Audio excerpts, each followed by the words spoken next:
Hello everyone, and welcome to this webinar brought to you by the Nazarian Center for Israel Studies at the University of California, Los Angeles. I'm Dov Waxman, the director of the Nazarian Center and the Rosalind and Arthur Gilbert Foundation Chair of Israel Studies at UCLA. For the past 5 years, I've been serving as the director of the Nazarian Center, and it's been an honor and a pleasure, most of the time at least. But this will be my last quarter at UCLA serving as the director of the Nazarian Center. At the end of this year, I'll be returning to the faculty as a regular faculty member. So it's with somewhat of a heavy heart that I introduce today's webinar because this will be my final as the host of these webinars. One of the pleasures for me as the director of the Nazarian Center has been holding these regular webinars over the course of the past 5 years, being able to hear from some of the best and brightest minds in the field of Israel studies, and to be able to bring to you all, the audience all around the world, some of the outstanding scholarship that is being done in the field of Israel studies. And I can't think of a better person to host for today's webinar, for my final one, than Professor Yaacov Yadgar. It is a great honor and a privilege for me to be hosting this webinar with him. He is the Stanley Lewis Professor of Israel Studies at the University of Oxford. Before joining Oxford in 2017, Professor Yadgar taught at Bar-Ilan University. He's written extensively on Israeli nationalism, Zionist ideology, secularism, and tradition. His previous books include Israel's Jewish Identity Crisis, State and Politics in the Middle East, which was published by Cambridge University Press in 2020, and Sovereign Jews, Israel, Zionism, and Judaism, which was published by SUNY Press in 2017. His latest book is entitled To Be a Jewish State, Zionism as the New Judaism. It was published earlier this year by NYU Press, New York University Press. The book examines what it means for Israel to be a Jewish state and what it means for the politics of the state to be identified as Jewish. It also tackles the question of Zionism's relationship to Judaism. These are very big questions and still very timely questions in Israel today.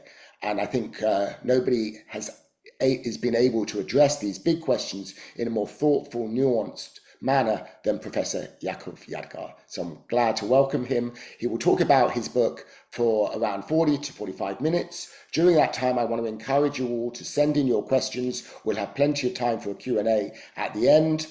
So please use the Q&A box to send us your questions. And now, without any further ado, Professor Yadgar. Thank you, Dov, for this generous introduction, and thank you for the interest in my work and for the invitation to speak in this seminar. It's a delight to be part of the public activity of the Nazarian Center.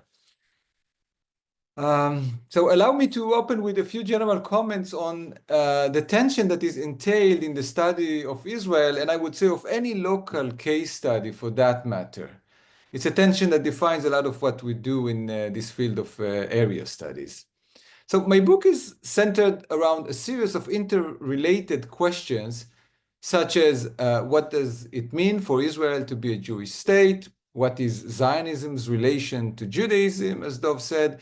And what happens to Judaism when it is nationalized, that is to say, read, interpreted, and practiced in a manner that serves the interests of the modern sovereign nation state. Now, on the face of them, these questions are quite explicitly idiosyncratic. They are unique to Israel, to Zionism, and to Jewish politics more broadly. They may seem, in other words, of interest only to people dealing directly with Israel. This would be quite simply a mistake. Considered in a global frame of reference, these questions have to do with what is a global, if not a universal, political phenomenon. They are about what is proving to be the most resilient political ideology of our era, namely nationalism. Israel, in other words, is playing out or offering a local specific iteration or interpretation of a global script or score. There is no one official rendition of this score. Its existence is ever in its local interpretations. And these interpretations can teach us about each other. While immediately centered around those Jewish, Zionist, and Israeli questions, my book is ultimately about nation-statism.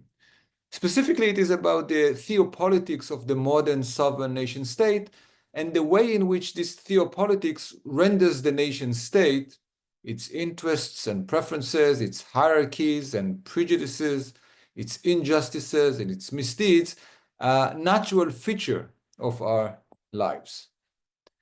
But what do I mean by the term theopolitics?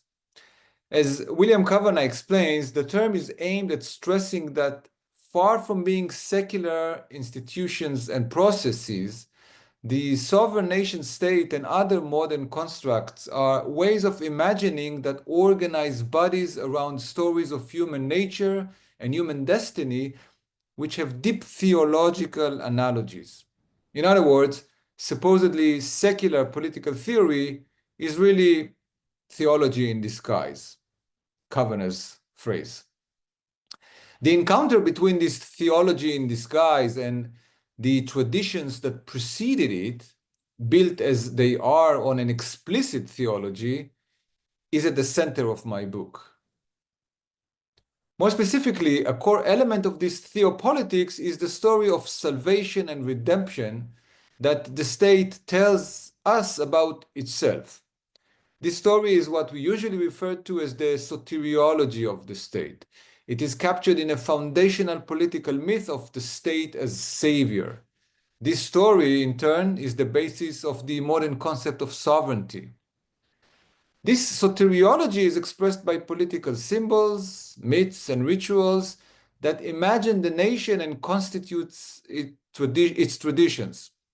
To do so, nation-statist ideologies and political cultures use a variety of sources, including such that originate in traditions that preceded the state and were carried, practiced, interpreted, and updated by the communities from which the state shapes the nation, in the name of which it claims sovereignty.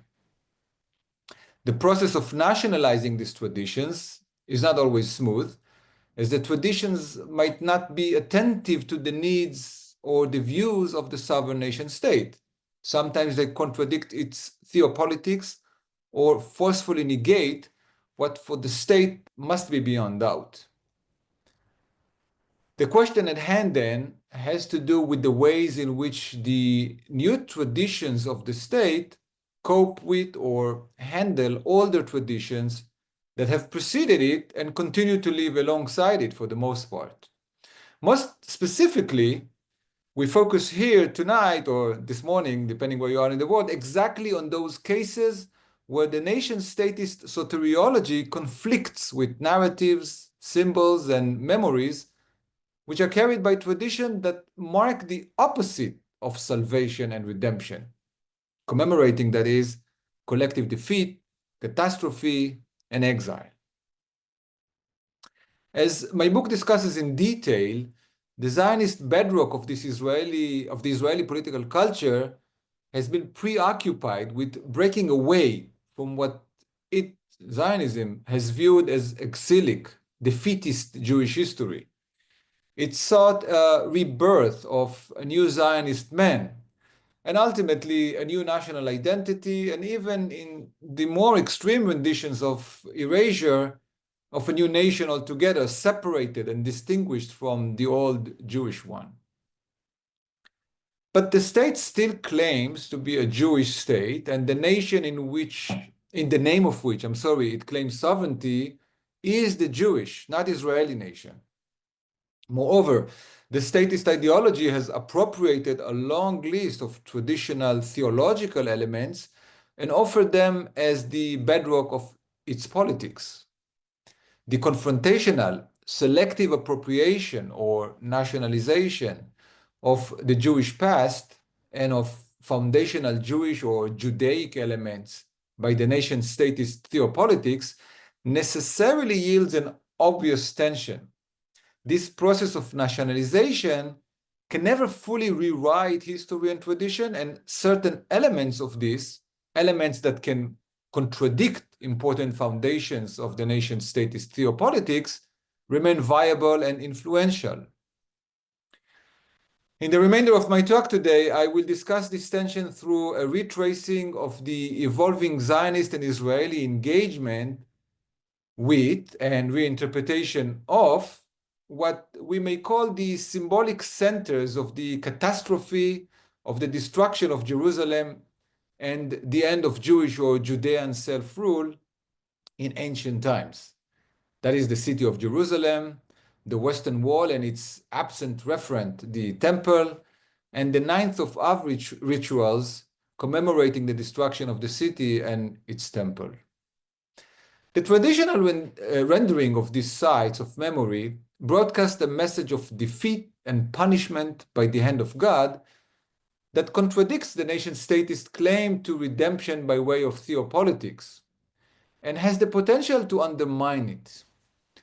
In my book, I demonstrate how the political imperative of the superiority of nation-statist theopolitics suggests that so-called religious traditions are co-opted to fit its soteriology with varying degrees of resistance or willing accommodation by carriers of these traditions.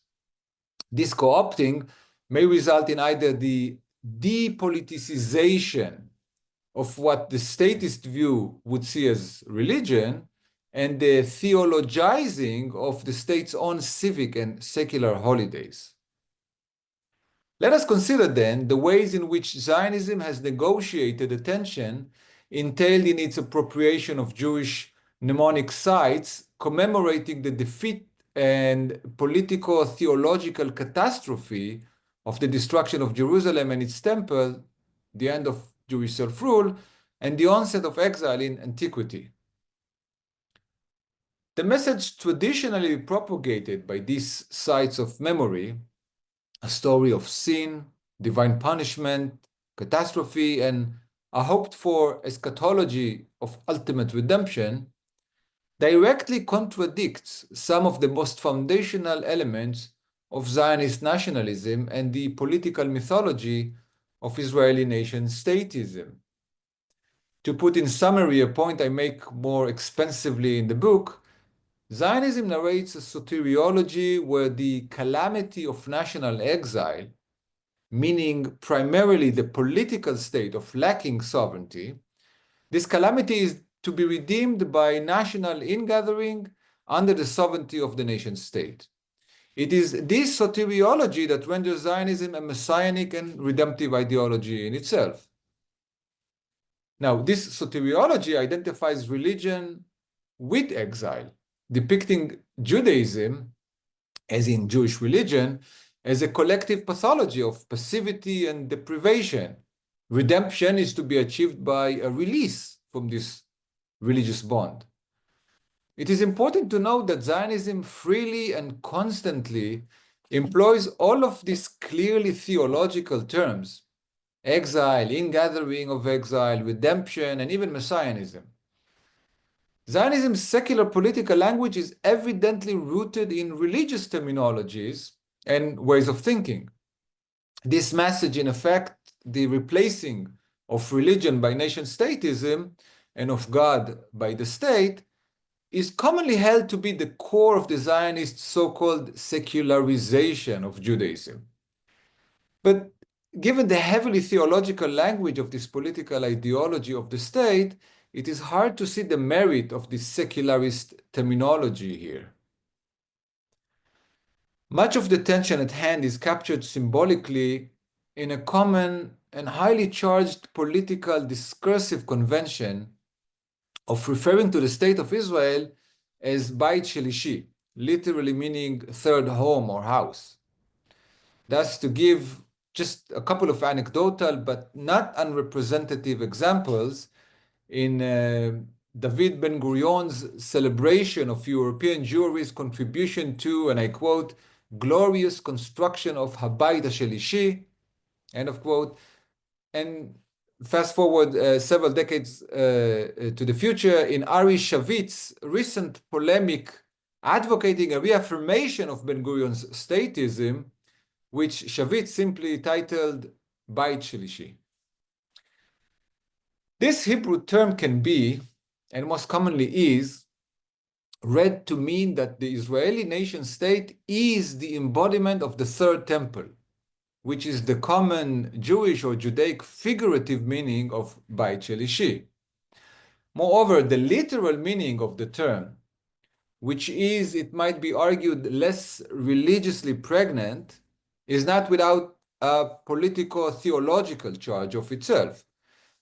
We will address this connotational gap that is opened by this difference between the literal and figurative meaning shortly.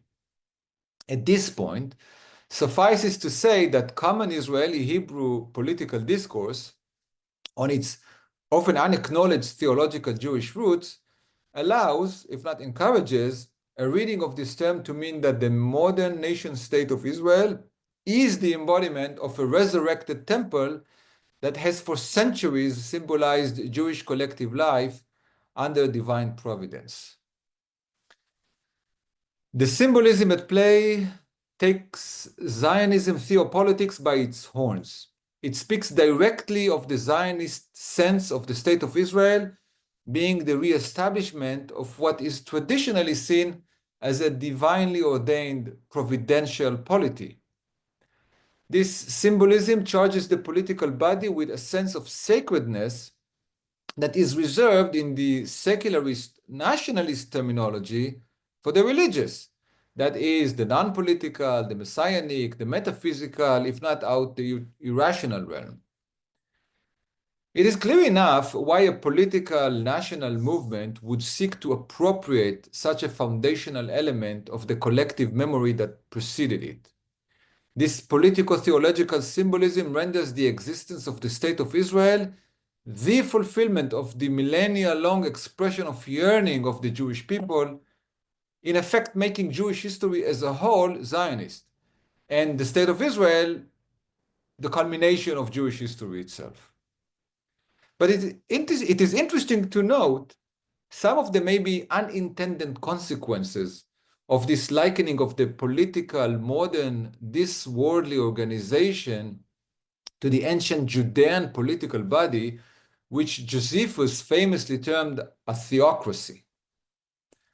First, this likening renders the Zionist proclaimed aim to make the Jewish people a nation like all other nations hollow. There's nothing mundane in this mythic image of the temple or the Israelite and Judean kingdoms it represents.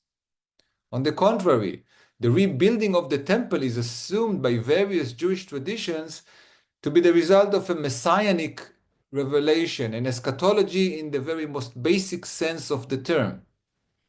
Second, this likening of the state to the temple immediately evokes, either implicitly or explicitly, as symbols often do, a sense of the fragility of the very sense of existence, a fragility of existence of the state.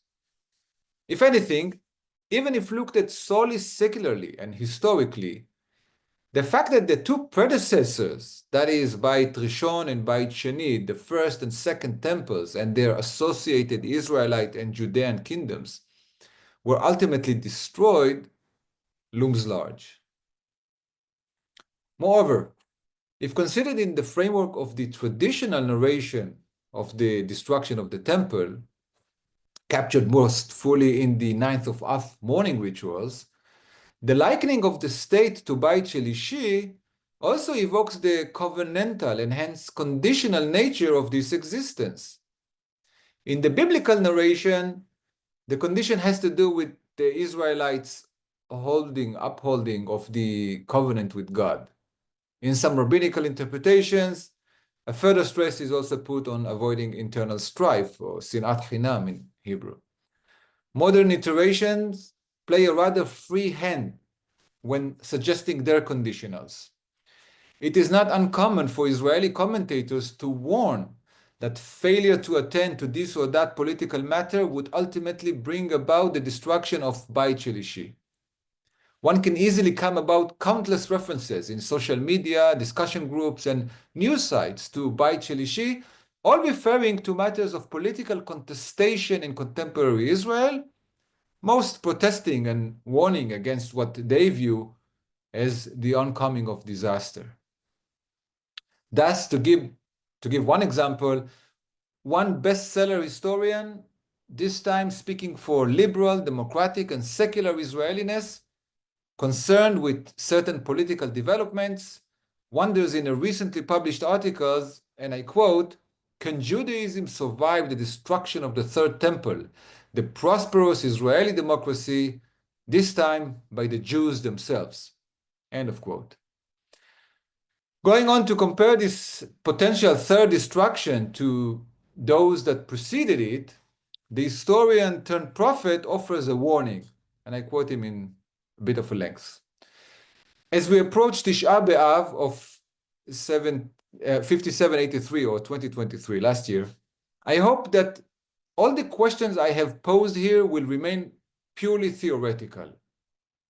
I hope that the government of Israel stops its anti-democratic power grab, heals the national wounds, puts down the flames of Hawara, which is a site of an Israeli pogrom against Palestinians, and prevents a third destruction, whether material or spiritual.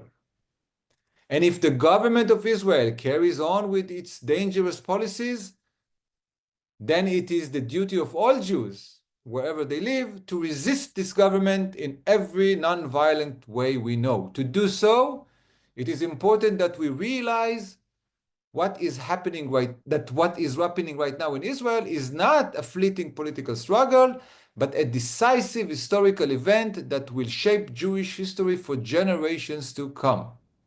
End of quote. It is undoubtedly a peculiar feature of Israeli political culture that the fear of a potential end of the polity is ever present in political commentaries, always looming either in the background or at the foreground as a menacing apocalyptic catastrophe. Maybe most famous of these warnings against the destruction of the Third Temple is the report that Moshe Dayan, then Israel's defense minister, was warning or even lamenting at the outbreak of the Yom Kippur War that the temple, Beit Shlishi, is doomed. The Jeremiah I just quoted from the Israeli historian is also a good case in point. The concerned liberal critic is worried not just for the destruction of the state, inviting his readers to imagine a scenario where his political opponents are triumphant. He concludes that the third destruction, his term, might entail an, I'm quoting, an unprecedented kind of destruction, a spiritual destruction, end of quote. And he wonders rhetorically, can Judaism survive a spiritual destruction? Benjamin Kedar has identified this as what he has called the Masada complex of Israeli politics. The Masada story being, in this context, a dramatic representation of the wider catastrophe of national devastation.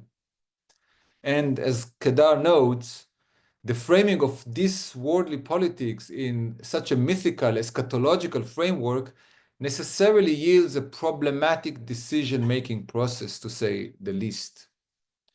But it is safe to assume that many Israelis use the term Beit Shlishi without knowingly accounting for these symbolic problematics.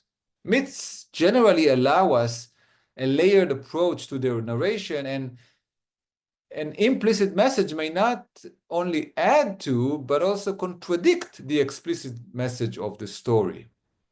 Particularly in this case, language also allows a degree of ambiguity that services the nation-statist theopolitics and the tendency of the self-perceived secular to deny its indebtedness to what it, the secular, depicts as the religious. As we have seen, the Hebrew term at hand, Beit Shlishi, drops the word temple, mikdash, itself. In this, the term simply follows the traditional Hebrew usage of the term, where it is taken for granted that Habayit, literally the home, the house, is Bet HaMikdash, the temple, the house of worship. Yet, given that Bayit in for itself stands for important political nation-statist values, that is, the state of Israel being a refuge, a home for Jews, and more importantly, their national home, It is conceivable that a commentator's use of the term is meant to aim only at this supposedly non-religious but politico-symbolically pregnant level. The tension entailed in this symbolism of Israel as the third home is further accentuated with reference to the 9th of Av, the ritual commemorating the destruction of the temple, and to the Western Wall, what has become a site of the mourning ritual and a referent of the temple itself, and to the city of Jerusalem more broadly. The Zionist endeavor to cope with this tension is indeed revealing. In this regard, Arya Saposnik's work on Jerusalem and the Western Wall as Zionist sites of redemption is illuminating. Saposnik traces a predominant sense of Zionist ambivalence towards the city and the site. As Saposnik convincingly insists, contrary to the standard presentation of the attitudes of the Jewish national movement to the ancient city as one of all but unequivocal aversion, secular Zionism's attitude towards the city, the Western Wall, and the Temple Mount has been a focus of considerable ambivalence. This ambivalence or duality centers exactly on the tension between, on the one hand, Zionism's claim to Jewish history and identity, and on the other hand, its aversion from what Zionism saw as the religious and exilic feature of this past. Furthermore, this ambivalence is fed by the shift from theology to theopolitics, that is, from the religious notion of redemption by way of God to the nationalist secular notion of redemption by way of politics. For self-identified secular Zionists in Ottoman and then Mandatory Palestine, people whose familiarity with Jerusalem was much more concrete, and especially for those among them who have self-fashioned as rebels against Jewish religion and adopted an aggressively confrontational attitude towards Jewish tradition, from which they themselves have emerged. This was epitomized by socialist Zionism, but surely exceeding its ranks. For them, Jerusalem, the Western Wall, and the mourning rituals of the 9th of Av presented a unique problem. Granted, it was easy enough to simply ignore and actively negate the religious aspects of the ritual of the site that marks it, that is the Western Wall, and the city they both symbolize, and to question the religious or theological message of the traditional mourning ritual.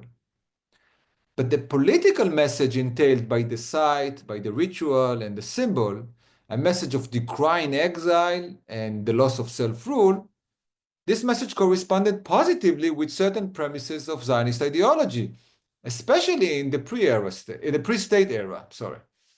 For these Zionists, Jerusalem represented both the national shame and catastrophe that were, after all, a primary motivation of the Zionist impulse, and a sense of sacredness and holiness. Put on top of this the messianic vision of an end-of-time future redemption that is attached to the city, and you can appreciate why complicated doesn't even start to capture the Zionist ambivalence towards Jerusalem and the Western Wall at its heart. Significantly, the material, physical presence of the Western Wall in Jerusalem presented the early Zionist settlers with a unique challenge, too prominent to ignore or cast aside. Instead, they have endeavored to incorporate its sanctity inside a political, theological framework. For these Zionist activists, who were feeding also on Christian renditions of the notion of redemption and of the Holy Land, the material presence of the Western Wall, the last remaining remnant of the temple that signifies above all the ancient Judean kingdom that they have sought symbolically at the very least to rebuild, bore obvious political symbolical significance. This rather immediate contemporary political significance of the city is of a different order than that of the traditional Jewish yearning for the city of Zion and its temple. It may be relevant to remind ourselves here that for most of the Jewish people living throughout the world, for most of Jewish history, the ritual commemoration of Jerusalem and its temple does not have a material or physical locus. It is like other Jewish rituals to be carried in the synagogue and at home. Furthermore, while Zion has remained over centuries a focus of prayers, this has not traditionally materialized into a political, this worldly interest in Jerusalem and the Western world.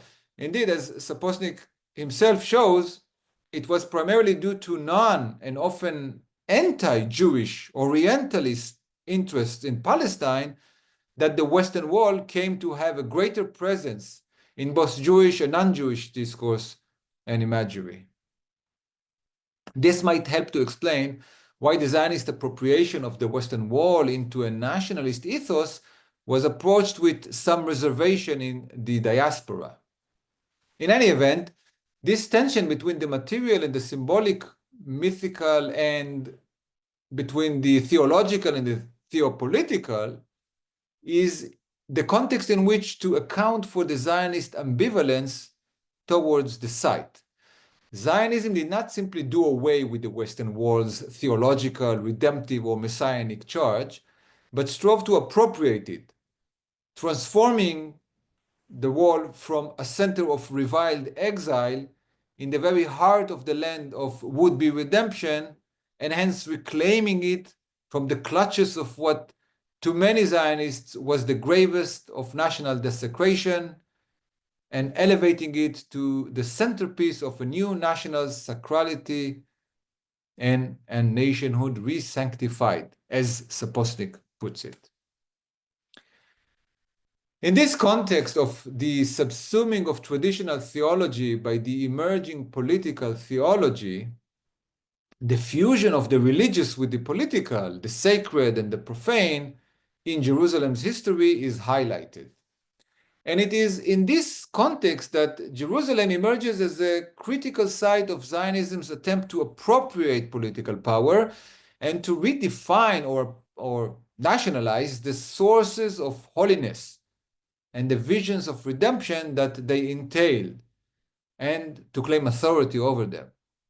Or to put it differently, Zionism's interest in Jerusalem is fed by the ideology's effort to appropriate the Jewish messianic or redemptive idea, which Jerusalem or Zion so strongly symbolizes.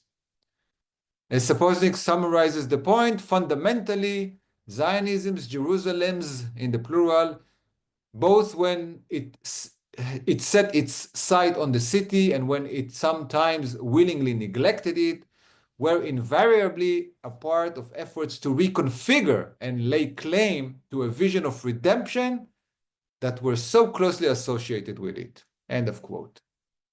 Thus, the wall was increasingly nationalized, and the symbol, meaning the site itself, and its ritualization, that is the 9th of Av, were clearly both undergoing deliberate and self-conscious transformation. This political, theological appropriation also included then the 9th of Av itself, which was, according to a contemporaneous newspaper report, newly marked in the late 1920s by a new ritual, a remarkable spectacle, as the paper puts it, whose centerpiece was a solemn procession to the wall, a parade. Now nationalized, the wall has been transformed by the new ritual into a scene of ancient glory, as the report puts it, now a symbol for national revival. And so, as Jewish-Muslim tensions mounted at the end of the 1920s, it was a very different wall, reflecting fundamental changes that were taking place in the nation that was now turning the wall into not only an object of prayer, but increasingly a range of civil rituals and political demonstrations. Considered in this context, it is not a coincidence that, at least according to Palestinian reports, the violent events of 1929, which Hillel Cohen calls the year zero of the Arab-Israeli conflict, were ignited by the Palestinians saw as a Zionist provocation at the site of the Western Wall itself. For a rebellious, self-perceived as secularist mindset, the wall's material presence, its historical significance, and its political, symbolical importance provided a motivation to act. Zionist settlers who saw themselves as taking not only their own fate, but also their nation's fate in their hands, were thus confronted with a material presence that bore symbolic meaning, which they sometimes felt uncomfortable with, and sought to overcome by virtue of their political agency. As attested to by one of them, Rachel Yanait Ben Tzvi, a leading socialist Zionist activist, when she approached the wall for the first time, a desire to cry out to the wall in protest against the whipping arose within me, to cry out against the unfortunate verdict of fate. No longer will we live in the land of destruction. We will rebuild the ruins and regenerate our land. End of quote. Socialist Zionists thus fashioned themselves collectively, politically, as those who would ultimately heed the mourners' cries, professing that the house of Israel will be rebuilt with bricks, not with prayers, not with mourning. But it is interesting to note the endurance of the theological underpinning of the site and the city, even for self-fashioned secularist Zionists. Gideon Katz has insightfully identified these volcanic forces of Judaism that are seen as threatening to undermine secular Israeli identity.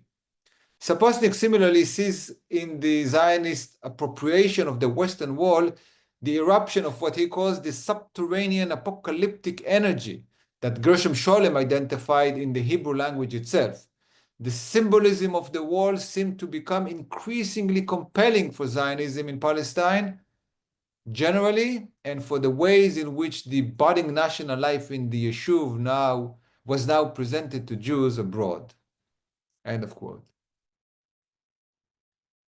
In concluding, allow me to return to the point with which I opened. For the sake of brevity, I will avoid spelling out in detail the lessons that I think we can take from the Israeli and Jewish case to the wider issue of nation-statism.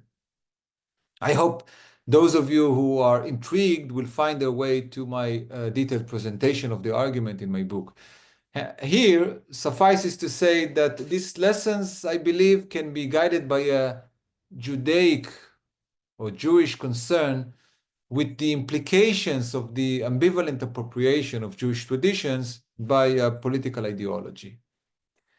It is worth noting here that the plurality of Jewish traditions, the historically diverse iterations of what we may try and capture by the term Judaism, this plurality directs us immediately to see that the centralizing impulse of the nation state sees such a plurality as a threat. It is exactly this plurality of tradition, I would argue, that tells us the more general lesson about how we might try and limit the abusive power of nation-statism. But a detailed presentation of this would have to wait for another talk. I thank you for your attention. Thank you so much for that fascinating presentation. I want to encourage the audience to continue to send us your questions while I begin the conversation. I want to begin with a very big question, but it's one that always interests me, which is, it's the questions that you address in this book are questions that I think you've been wrestling with for a long time. And so I'm wondering how your thinking has evolved on these big questions of religion, of Judaism and Zionism, of what it means to be a Jewish state, of Israel's relationship with Judaism, over your last three books, starting with kind of sovereign Jews, then through Israel's Jewish identity crisis to be a Jewish state. It seems that there's a kind of evolution of an argument over time, and I'm curious how you would describe that. Thank you. It's a good question. I guess the the beginning of this trilogy, if we may, but the beginning of this, in my engagement with this question started rather widely in Southern Jews with the very frames of the the very terms of the discussion, the framework of the discourse on secularization, and the framing of this discussion as built from a terminological reservoir that comes from outside the Jewish case, from outside of Israel, a European discourse on religion and secularism and so forth. And I found myself drawn to employ what the wider field would call post-secularism to study Zionism. And in this regard, while I was trying to say something about Israel, Israel itself became kind of almost a residual part of the discussion. This was amended with Israel's Jewish Identity Crisis, the book that is focused on Israel and is mostly going through several iterations of the playing out of this tension around the meaning of Jewish nationalism in Israel. In this new book, To Be a Jewish State, I go back to these more conceptual, terminological issues and try to phrase in a broader way, in a broader manner, what I see as the Jewish conundrum of Zionism first, and then of the State of Israel as a derivative of it. So I put in the center of the book what I see as maybe the most important contribution of this book, a question that I see as fundamental to Jewish politics generally, but obviously during the last year, the question of the relation between Zionism and Judaism. In a sense, Israel, as a playing out of this relation, can take the backstage. Here, I'm wondering, how are we to understand, how are we to frame this kind of relationship? And the answer that is, it's highly complicated. It's far from clear. It's far from an obvious narration of the development of Judaism as some would have us read this history. So I hope the book brings this in a clear manner and also distinguishes itself from my previous interventions on it. Yes, I think so. So I wanna begin on a kind of very broad level, because in a sense what you described is this the attempt to really challenge this essentially the secularization thesis, this idea that religion is being supplanted by secularism, and that nationalism ultimately displaced religion. And of course, people have been challenging this secularization thesis for some time now, and yet it seems that it's very difficult for us, for scholars, for thinkers, for commentators to abandon it, right? Yes. It seems that somehow there is still this very deep investment in the idea that there is this kind of teleology toward, the decline of religion. I'm wondering, and maybe this is kind of outside of your expertise, how you view this. I mean, what this says, the kind of rootedness or the persistence of this idea, despite all the evidence to the contrary. Does it say that we somehow, even the secular among us, are wedded to a kind of theological or teleological notion of politics? No, this is a brilliant question, and it touches the very root of the issue, which is not the immediate topic of my book, because I can't pretend to be an authority of this, but it seems quite almost obvious, and literature has expanded on this quite considerably, that two main institutions, two main discourses from which all of us emerge as academics and intellectuals, as members of civil society, are built on this self-image of modernity as secular. I'm referring to the state that sees itself as secular and says that killing for the state is holy, and killing for the sacred institution is profane. So we need to be willing to devote ourselves to the state because it is secular, because religious killing is insane or irrational and so forth.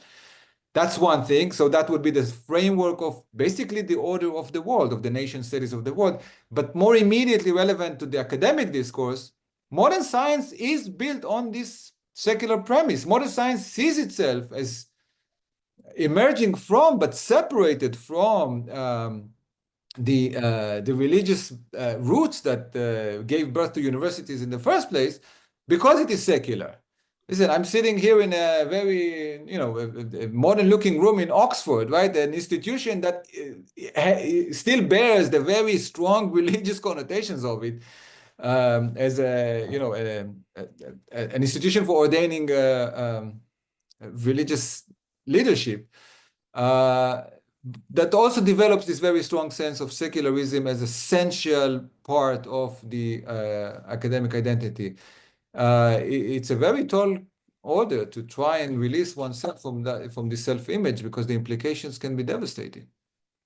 Yeah, so you mentioned at the beginning that the fundamental issues that you're addressing here have relevance and a resonance well beyond Israel. That this is in many ways, a global issue. This relationship between religion and nationalism, and the nationalization of religion. So I'm wondering if you kind of expand on this a little bit. I'm talking to you from the United States at a time when many people are many Jews in particular, apprehensive about the rise or the resurgence of Christian nationalism here in the United States. We look in the Muslim world, there's the Islamization of nationalism, the fusion of Islam and religion, and we can see in India Hindu nationalism. So do you think there's anything in the Israeli case or in the Jewish case that's kind of unique about that, given maybe this particular history of exile, or the particular nature of Judaism, or really is it more of a question of, in each place this dynamic plays out? Obviously, it takes on a kind of different coloring, but fundamentally the tensions are similar.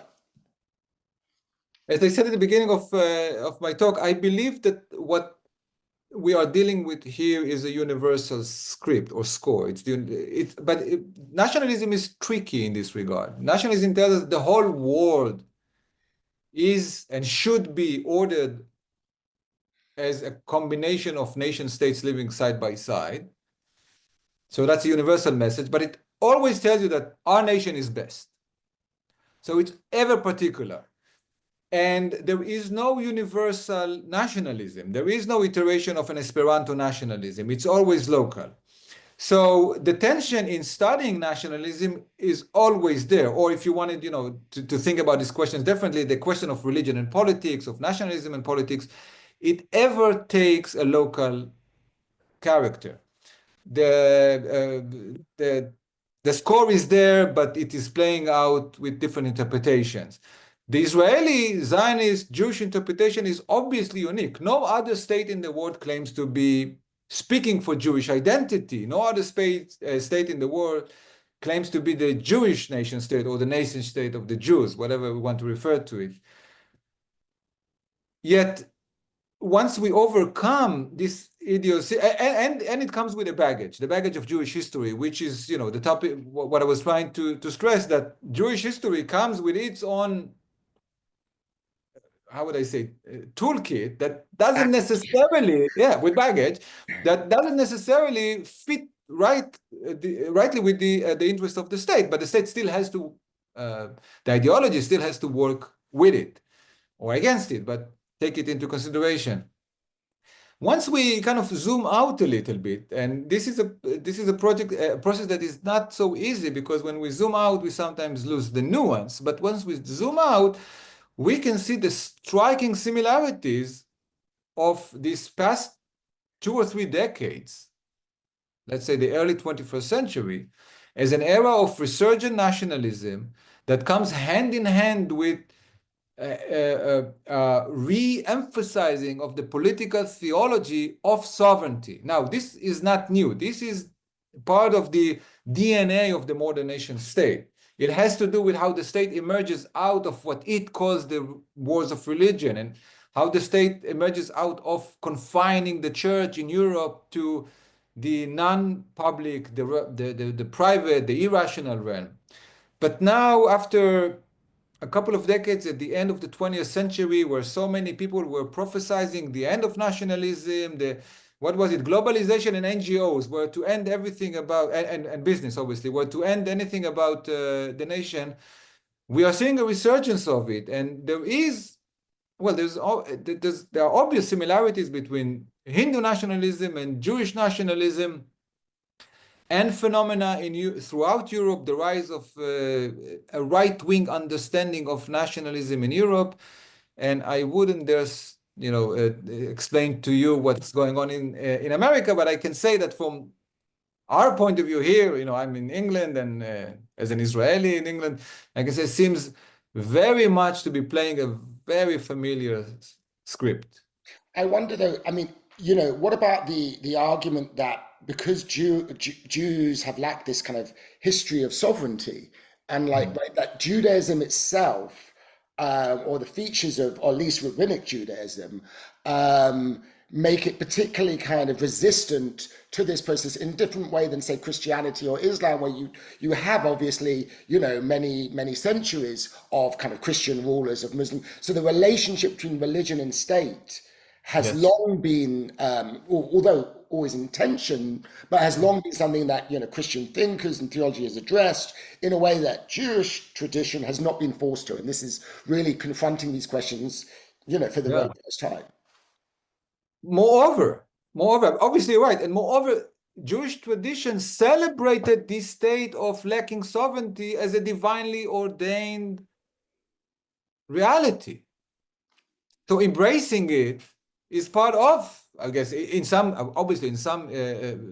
interpretations of Jewish tradition. What's so beautiful about it is that there will always be a counterexample. But I think that it's safe to say that traditionally, the message has been that the answer to the question, why are we in such a state, i.e., dispersed, lacking sovereignty, lacking what the modern discourse would call national self-determination, political self-determination, the answer was that because God ordained it.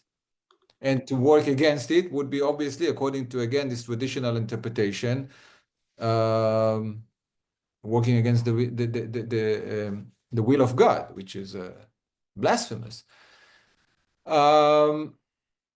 I think that what's interesting to see is that when Zionism ultimately triumphs, and I think it would be foolish to deny the fact that the past century or so has seen the political rendition of Judaism, according to Zionism, triumph over all other modern Jewish interpretations of this history.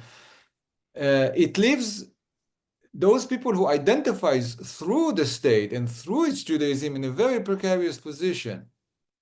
That because of this history of, as you noted, of lacking a tradition of being part of sovereignty, being able to think about, I would say, the laws of the state through tradition, they remain dependent on a very modern and sometimes precarious statist interpretation of this. So I want to bring in some of the questions we've been getting from the audience, and a question from Daniela Tolchinsky. I hope I pronounced that correctly. She is asking about what you make of the seeming victory of religious Zionism over its secular counterpart, over secular Zionism, given that religious Zionism also constitute this rejection of a kind of exilic and defeatist Jewish past. So, how do you address that specific distinction? Do you think both religious and secular Zionism are soteriological in the same way? Do they both transform Judaism in the same way? Do they have different kinds of theologies? I mean, how do you look at that relationship? Thank you. It's a very good question. And obviously, when we start to get a more granular look at the case study, I was talking about, zooming out. When we zoom in, obviously, the question starts to emerge. So who are you talking about? Where in Israel are we locating this? Is this the mainstream discourse? Is this the right wing or the left wing, and so forth? I have to say in this regard that one other way of describing my previous work is that Israel's Jewish Identity Crisis, my previous book, was mostly concerned with the logical inconsistencies of liberal secularist Zionism. And I kind of left religious Zionism aside, and In this book, I bring religious Zionism much more into play. And to answer the question more directly, liberal Zionism or secular Zionism doesn't see its own commitment to the theological element in it because it just doesn't fit the identity. Religious Zionism kind of reclaims the theological, but it replaces God with the state, with sovereignty. The worship of the states becomes the ultimate Jewish act. The state is seen, as the famous phrase goes, the beginning of our redemption. The state is entailed with a specifically, explicitly messianic and theological and redemptive charge. Secular Israeliness or secular liberal Israeliness shares the view, but it finds it impossible or very difficult to express because it contradicts its self-image as secular. So it creates all kind of interesting inconsistencies, which are, again, not to be focused on. Religious Zionism has a problem, and to answer the question again, with specifically referring to the issue of my talk, Jerusalem, the 9th of Av, and the Western Wall, it's an interesting study, which I present in the book, to see how religious Zionist spokespeople specifically were handling that tension. What do we do every 9th of Av, specifically post-67, 1967, when we sit in Jerusalem, we celebrate Western, the Western city, but also have access to the eastern part of the city, and we mourn the destruction, but we build it. What did they do? It's interesting. They mostly depoliticized the ritual. They couldn't do away with it. I'm sorry. So they depoliticized it, making, rendering it something like we have to do it because it's a mitzvah. But they did something else. They appropriated Jerusalem Day, Yom Yerushalayim, and sanctified it or theologized it or, injected it with an explicit religious theological meaning. Now, if you look at it from a non-Zionist, Jewish, or Judaic point of view, that's an interesting phenomenon. Why are you inventing a new religion, a new ritual? Where is the source for this new ritual? A ritual commemorating a military victory. In religious Zionist circles, this theologizing of the state is clearly expressed in the celebration of Yom Yerushalayim. I wonder, just to follow on from that, whether this tension that you've been discussing within Zionism in general is also growing within religious Zionism. Namely, that you have this kind of, statist Zionism represented historically like Mafdal, and now, there's the argument that since the disengagement from Gaza, and particularly we can see over the that there is a kind of anti-statist religious in that rejection of the state's authority. Over the last year, there was a notorious incident at IDF bases when soldiers were taken in for questioning, and that there's a concern now, or a split within the religious Zionist community between these two notions, between this idea of sacralizing the state and seeing the state as this kind of vehicle for Jewish redemption versus actually a incipient anti-statism. Well, it's interesting to ask, what is motivating this anti-statist sentiment? What are these people are striving to achieve? A common narrative would say, and it goes back centuries now in the study of religious Zionism, is that religious Zionism is to be understood as a messianic movement, while everything else in Israel is not messianic. And the messianism is the dangerous injection of the religious into the political, and this creates this tension, which, when confronted with the choice, the religious Zionist would have to follow the rabbi who speaks for God and not the government. First of all, historically, it didn't happen. And religious Zionism did confront some fundamental tensions several times, from the the early 1980s with the evacuation of the Sinai Peninsula, and to 2005 when Israel disengaged from Gaza and settlements in Gaza and and the northern West Bank were dismantled, and they did not rebel. They didn't break ranks with sovereignty. Now, obviously, there are fringe elements within Israel, and they are mostly affiliated or identified with religious Zionism. But I'm still wondering aloud what it is that they are willing to sacrifice the state for, if they are willing to, or what it is that they are willing to sacrifice the Israeli military for. As far as I understand this, and this is not the focus of my study, so I apologize if I sound too authoritative on it, but as far as I can understand what's going on there, is that they are just wishing it to double down on its own core notion of sovereignty. They are criticizing the state for not being a statist enough. I'm sure there are some who would have some, messianic, apolitical notions, but these are not the people we are usually referring to in this context. Okay, thank you. I want to add a question. We've had some questions coming in about the ultra-Orthodox and how they fit into this. And I'm going to kind of bring this up to date, looking at the current tension, and maybe this is too from the news. The growing tension, it seems that at least I've been reading about, between some religious Zionists who, in the war in Gaza, have been, serving in combat positions in much greater numbers than other segments of the Israeli population. Of course, the ultra-Orthodox, for the most part, do not serve in the Israeli army. There's this perennial issue of conscription. This tension now may be growing between religious Zionist parties and part of the coalition partners in Netanyahu's government and the ultra-Orthodox over this. So could you kind of, does this apply? Do you think this, this tension between the kind of political part and over the conscription in particular, is this in one way, should we look at the politics around that as a kind of microcosm, if you like, for these broader issues? Yeah, I think it's a very good angle to this issue. If we consider the ultra-Orthodox position generally, it would be agnostic regarding these issues. It wouldn't necessarily be anti-Zionist.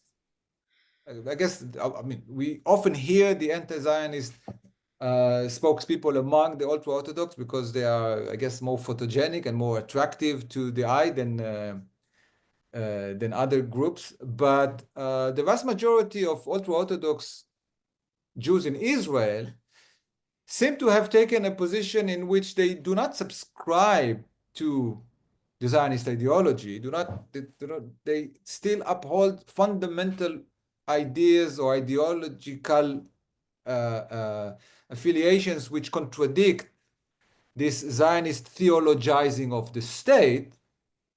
But there are Israelis, Jews living within this state that tend to take what we would call right-wing positions, which complicates the picture a lot for many people. The conscription brings to light the fault lines here. So for religious Zionism, service in the army becomes an act of worship, an act of devotion.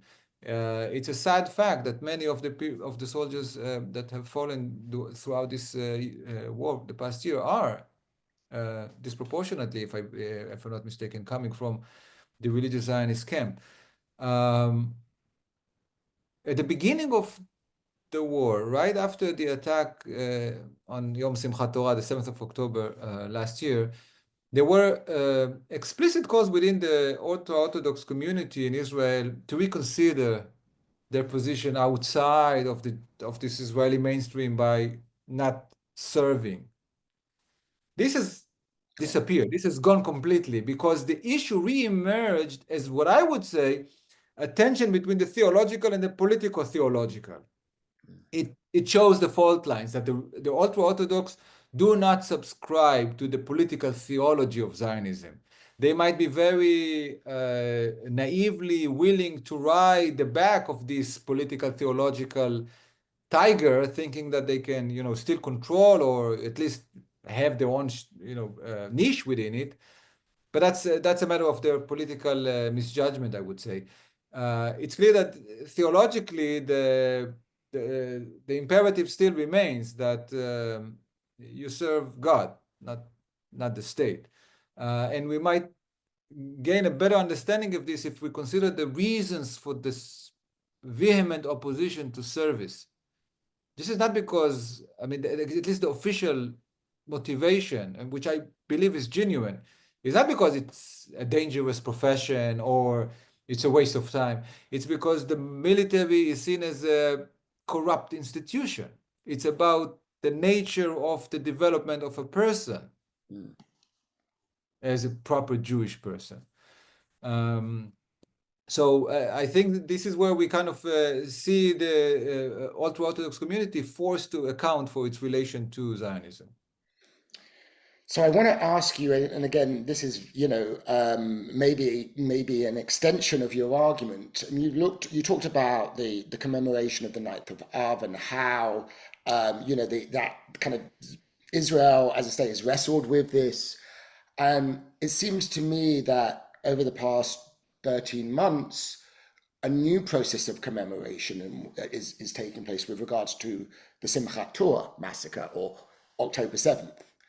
And I'm wondering, and I know you're not in Israel all the time, but you're very connected and you've gone back. Do you see in the way in which the state or society is commemorating or beginning this process of commemoration, we were seeing it kind of occur in real time. Do you see that also occurring, that the ways in which there's this kind of ambivalence between, do we put this in the Jewish tradition? How do we situate this in the Jewish, how it challenges the teleology of Zionism? Yeah, well, first of all, really, Dov, the most honest answer is that it's too early.